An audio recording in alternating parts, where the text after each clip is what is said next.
My brother's mad at me for messing up his skateboard. I got hurt too, you know. I didn't mean to fall. You should have left his board alone like he asked, then you wouldn't have gotten hurt.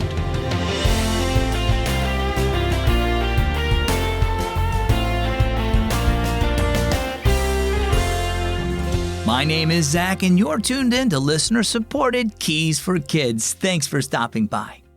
So what would you have done if you scratched up or broke something that didn't belong to you? In the second grade, I borrowed my friend's baseball glove for a game, but I accidentally ripped it halfway through. Instead of apologizing, I just told him it was a terrible glove already and he should have gotten a better one. That really hurt him, and we almost stopped being friends. Instead, I should have apologized and asked for forgiveness, just like it says in Psalm 51, verse 2 and 3. Scrub away my guilt, wash me clean from my sin. I know I have done wrong. And now let's listen to our story. It's called The Scratched-up Skateboard. I didn't mean to hurt your oh-so-special skateboard, Grady, Jared told his brother. You don't have to get so mad. I told you to leave it alone, shouted Grady.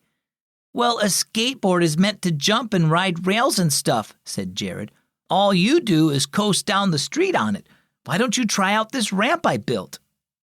Just then, Dad came out to the garage. Dad, said Grady, Jared scratched up my new skateboard. I told him not to take it on that ramp, but he did it anyway, and now it's a mess.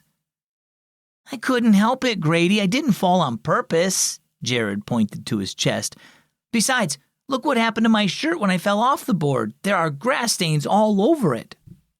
Dad examined the skateboard. Grady, why don't you get some of those decals you've been collecting and stick them on your skateboard? They should cover most of these scratches, and then the board will look great. I'll help you with it, okay? Grady nodded, looking relieved. Then Dad turned to Jared. Do you want some white paint to put over those stains on your shirt? Paint? Jared shook his head. Of course not. These stains will have to be washed out, not covered up.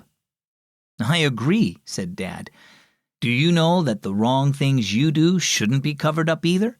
You shouldn't have used your brother's skateboard when he told you not to, but instead of accepting responsibility and apologizing for scratching it up, you made excuses. You even complained about what your stunt had done to your shirt. You were trying to cover up the wrong thing you did, weren't you? Jared was quiet a moment. I guess so, he finally admitted. I'm sorry, Grady. When we do wrong, we need to confess our sin to Jesus, said Dad. And if our wrong has hurt someone else, we need to tell that person we're sorry and ask for forgiveness. Dad patted Jared's shoulder.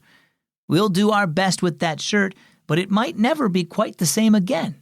But when we confess our sin, Jesus is ready and willing to forgive and completely wash it away.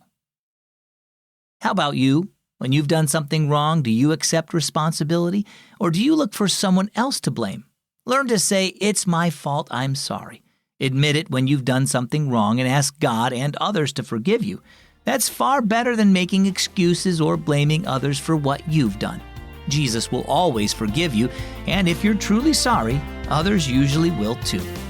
Our key verse is Psalm 51, verses 2 and 3. Scrub away my guilt. Wash me clean from my sin. I know I have done wrong.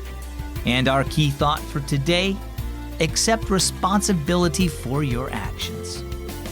You'll love the Keys for Kids Easter edition. With 12 days of stories and activities that helps you learn why Jesus' sacrifice matters and how awesome his resurrection is. And it helps you start doing devotions every day. It's the perfect gift for Easter Sunday to give at church or to your family. Go to keysforkids.org and tap Shop to find out more. Check it out at keysforkids.org and tap Shop. I'm Zach with Keys for Kids.